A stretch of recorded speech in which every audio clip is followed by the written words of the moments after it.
Welcome, ladies and gentlemen, gamers alike. I'm finally back. I've risen from the dead, and I'm here for my next Let's Play to be a Pokemon Firered version, Hardcore Nuzlocke. So I'm just gonna address a few channel things to get things started. Currently, I am recovering from a sinus infection, so if I sound weird, that's why. Other than that, it's been hard to get channel stuff going. Life hit, but we ain't no quitter. So to address a few things, I did try and record a Skylanders Giants Nightmare Nuzlocke. I got a few levels in, I had some crazy moments, lost a bunch of Skylanders. I did not like the mic quality, and I did not like the commentary over it. It just wasn't fun. I didn't think it was worthy to be put on my channel. So that will come in the future. I do plan to continue the Skylander series, so don't worry. But in the meantime, I feel like Pokemon Fire Red is a good palate cleanser to space out the Skylanders content. So first off, I love Gen 3. I'm a total Gen 3 suck-up. Gen 3 supremacy all the way, the GOAT. And the magical way that I am playing this, you may be like, oh, he's just emulating it. No, this is official hardware. This is from my legit copy of Fire Red, played through what is called the Epilogue? The Game Boy operator? By Epilogue? Yes, the GB operator via the company Epilogue. It's a little USB attachment you plug into your PC, and it reads Game Boy and Game Boy Color and Game Boy Advance cartridges. Comes with a built-in emulator. We're just going to name him Gary. Right. So that means I am able to now record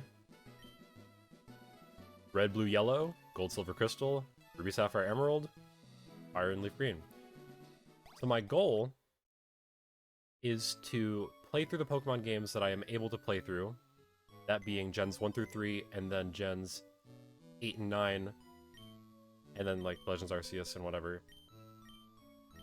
So my goal is to complete all those games, and then I will send in my DS to get a capture card built in so that I can play Gens 4, 5, 6, 7, and then do those. My plan is to have a whole catalog, a whole marathon of Pokemon Nuzlockes and challenges on my channel, and I'm just so excited to make this awesome content, because I love Pokemon, and I'm just here to create this, like, early 2000s Let's Play style content that you don't get anymore. You get, like, the best example is Chugga Conroy. Let's ignore the feet controversy or whatever.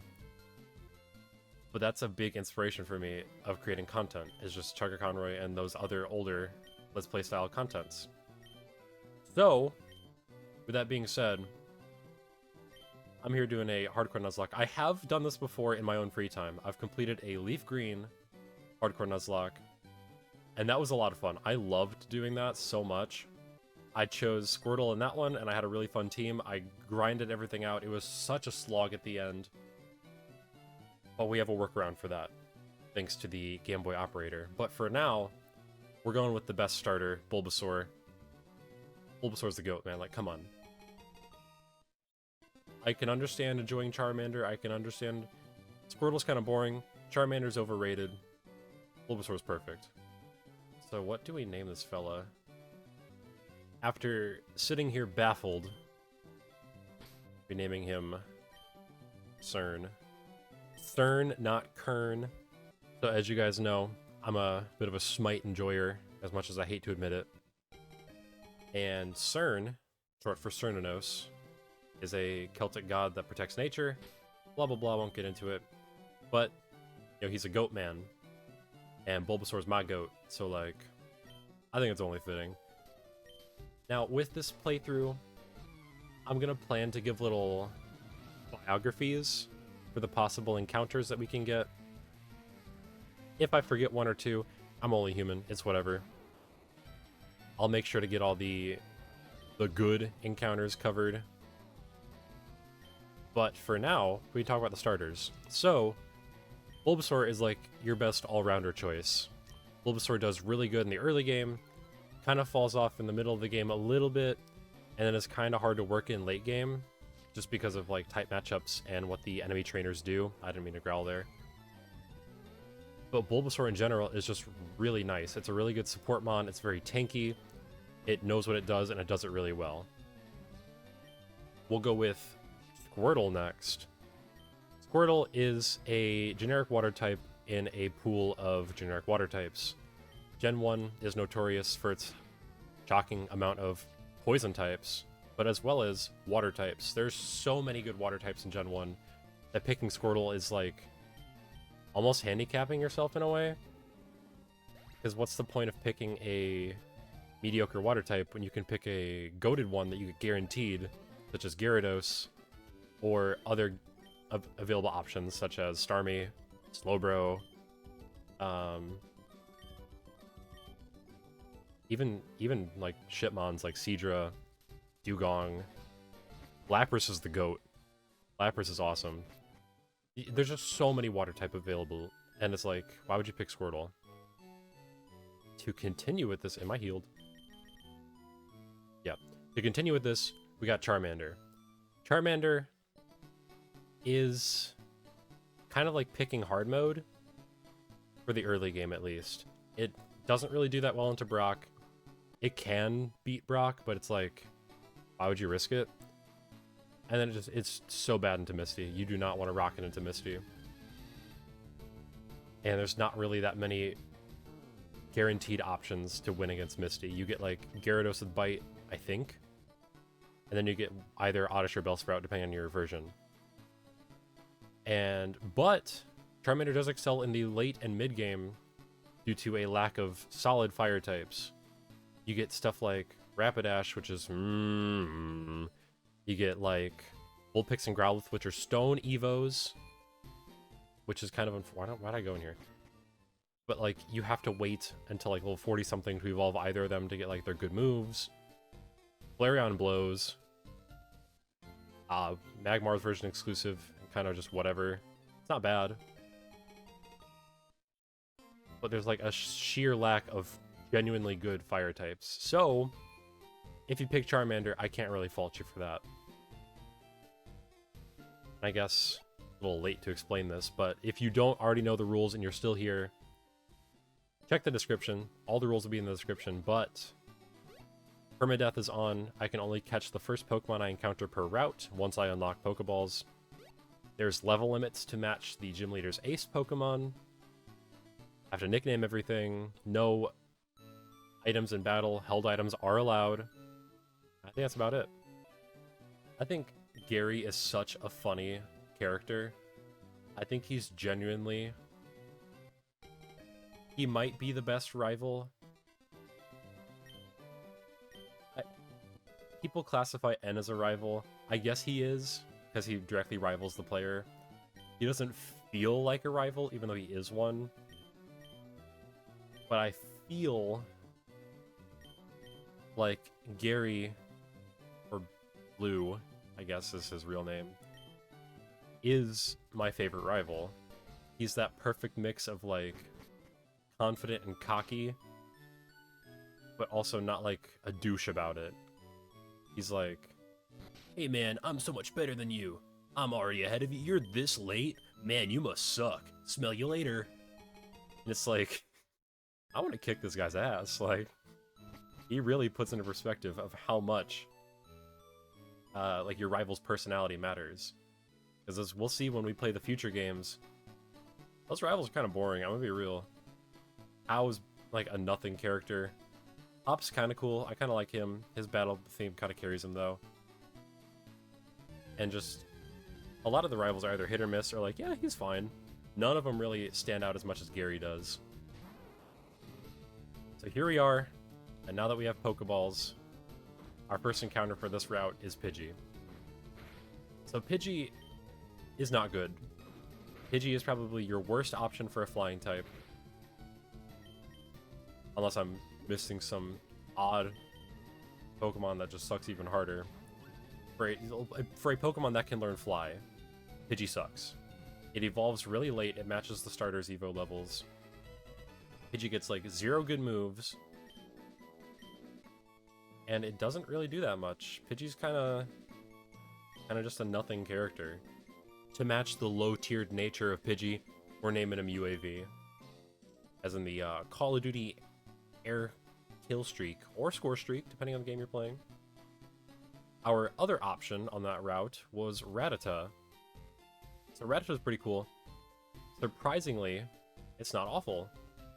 Rattata is a fairly decent physical normal attacker, which gets access to Super and Hyper Fang, and Guts as well. Guts is a really strong ability. You're able to pre-plan for a fight and just whoop someone with double base power on your physical moves. Do I go here? I guess I'll go here next. So Route 22. We got a few encounters here. 3 of which I believe you can get 3 different ones in this one. Please don't get Rattata. If I get Rattata, it's Jover. Yes! Mankey the GOAT! Alright, so we got Mankey. Mankey is sick. I love Mankey. Mankey was like one of the stars of my Leaf Green hardcore Nuzlocke when I did that myself. And it's just a really decent fighting type. It doesn't excel at being a fighting type, but it's fast. I think it's the fastest fighting type. And it's strong. It's not strong like Machamp level of like, I'm gonna whoop your ass. But it's gonna dance around you and do some pretty decent damage. And yes! I'm so excited to have Mankey on my team. I love Mankey. And especially for when we play Scarlet and Violet, I really hope we get a Mankey so I can use Annihilate. That thing is the craziest thing known to man. I love Annihilate. But for now, let me name this fella. To go along with her bloodthirsty and crazy nature that most Mankeys and Primates have, we're naming her Melina. So, other encounters on that route include Nidoran male and female, I believe, depending on your version. Maybe you can get the other one. I know you can in Red and Blue, but I'm not sure in Fire Red and Leaf Green. Nidoking is like the best mon in Gen 1. For a standard playthrough, aside from like maybe Alakazam, Nidoking is like the best Pokemon in the game. Like, it learns so many TMs, it's really fast. It's really fast for this game. It's really bulky for this game, and it does a lot of damage. It's just so good. You get to evolve it so early with the Moonstone and Mount Moon. And the counterpart to it, Nidoqueen, isn't that bad either. It's a little bit more defensive and a little bit slower, but it has just about the same move pool. I'm pretty sure it's the exact same move pool. And that's also a very solid option if you get your hands on a Nidoran female. So you may be wondering, like, what are the... I know you talked about using the GB operator. What are the benefits of that, other than playing games on your PC? Well, the GB operator offers the ability to upload and download your save files to the cartridge. So you can directly download your save file, and then for the case of Pokemon, you can put that into an external software to edit it, like PK Hex or certain event injections that we can visit later in the playthrough.